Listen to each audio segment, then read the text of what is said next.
Hello, hello, it is AoElena, and it turns out the official Diablo YouTube channel released Diablo 4, The Book of Lorath, Episode 1, Creation.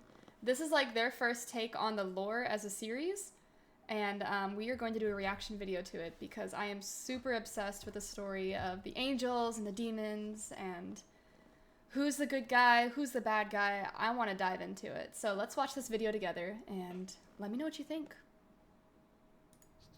You've travelled a long way to be disappointed, young scholar. Life has taught me well that evil is inevitable and can never be truly destroyed.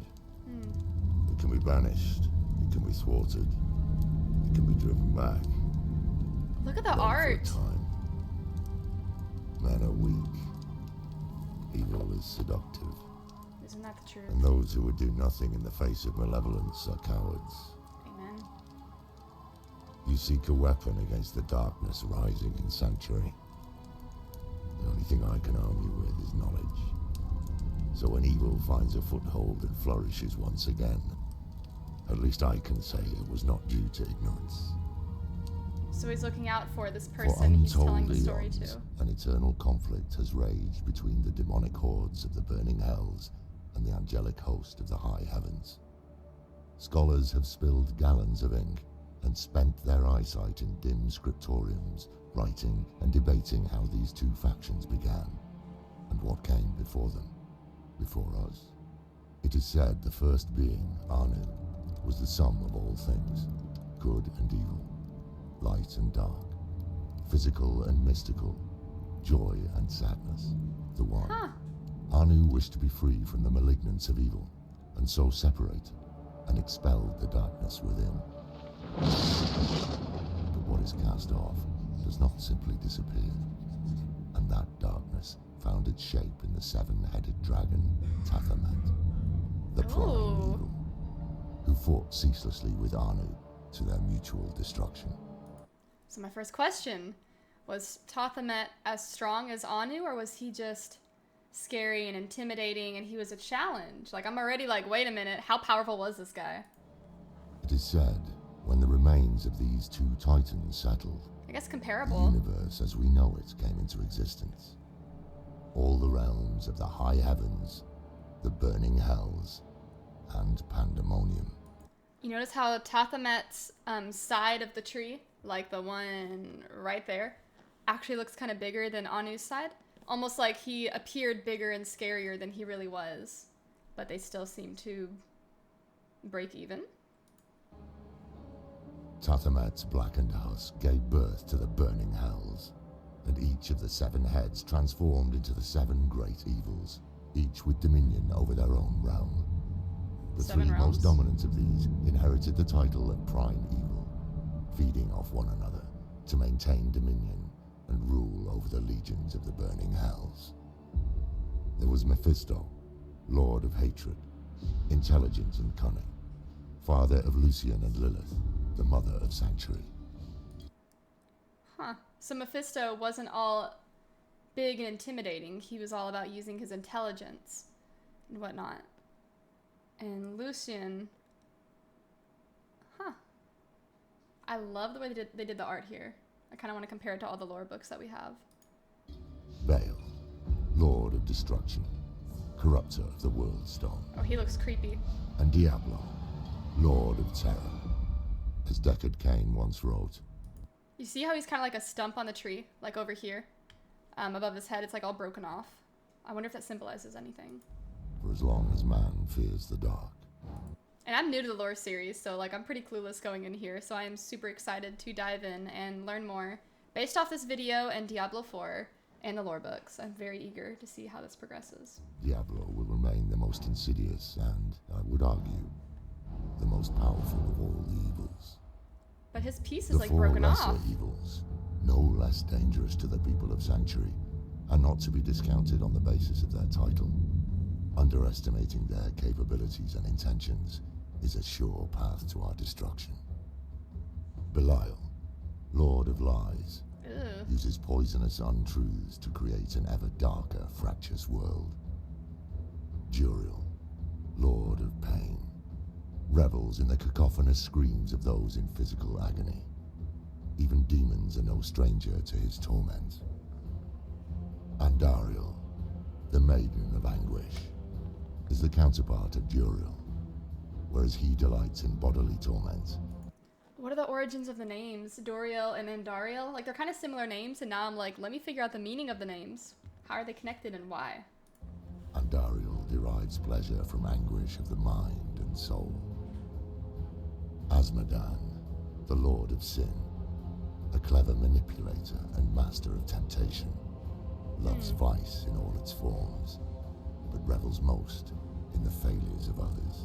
Ugh. Demonic hordes spawn from the vile cavities of the burning hells, a host of ravenous, furious monstrosities that reflected the poisonous elements of their progenitor. There are demons beyond counting in the burning hells. Which one creeps you guys out the most? Who do you think will be in Diablo 4? I am very interested to see what parts they have to play and if our hero gets to figure out how to fight them, what they're doing to affect the world, and I'm eager.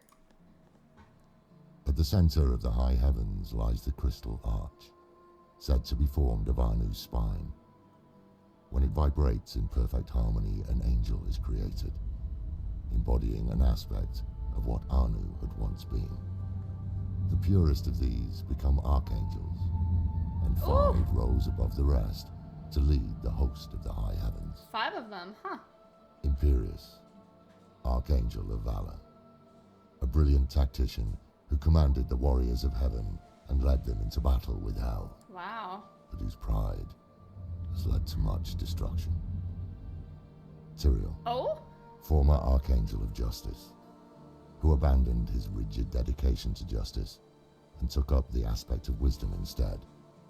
He supported the many causes of humanity, renounced his angelic nature, and fell to earth as a mortal.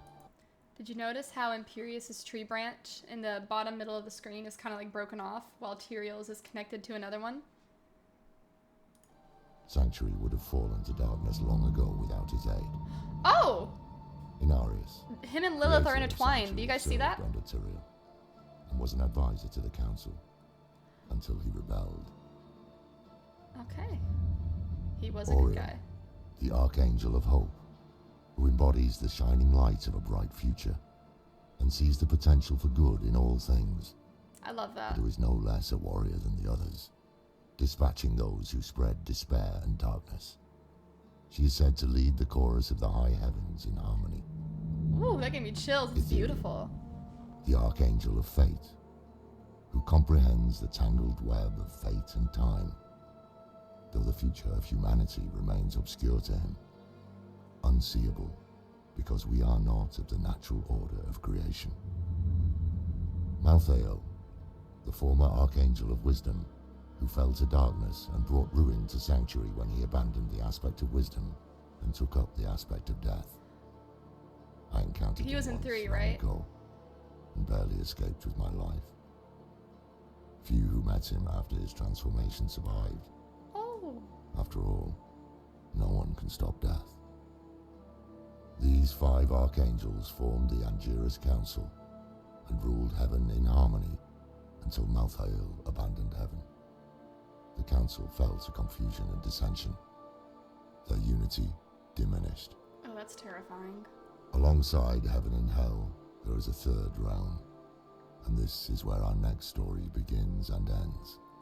Where Anu and Tathamet slew one another, the violence scarred the cosmos and birthed the plane of pandemonium. Right in the It was middle. here the World Stone, also called the Eye of Anu, came to rest.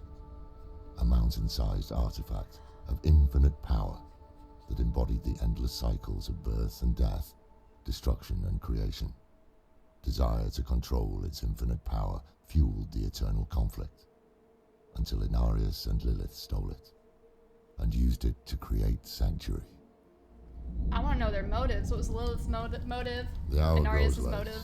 The fire is dying and the cold is unrelenting. Come back if you're still alive. Oh. I'll tell you the tale of our creation. Of our creators, Lilith and Inarius. The book is mother and glowing! father of Sanctuary, and the long, bloody history of the eternal conflict. What if the book is For now, the eye? we should rest. And I pray your dreams are not as dark as mine. Ooh. Whoa. What did you guys think of that video? That was super short, easy to digest, and still raises a lot of questions. What do you guys want to see coming out of these lore videos? I want to see the backstories, the manner in which Lilith kind of made her decisions. I want to see Inarius' side. Like, I want to figure out who's good, who's evil. Do they have different representations of doing what's good and what's not? Like, this is chaotic, but it's still doing it for the right reason. Or this is lawful, but it's still the right reason. Like, who's standing up for what? And I cannot wait to figure out what happens in Diablo 4.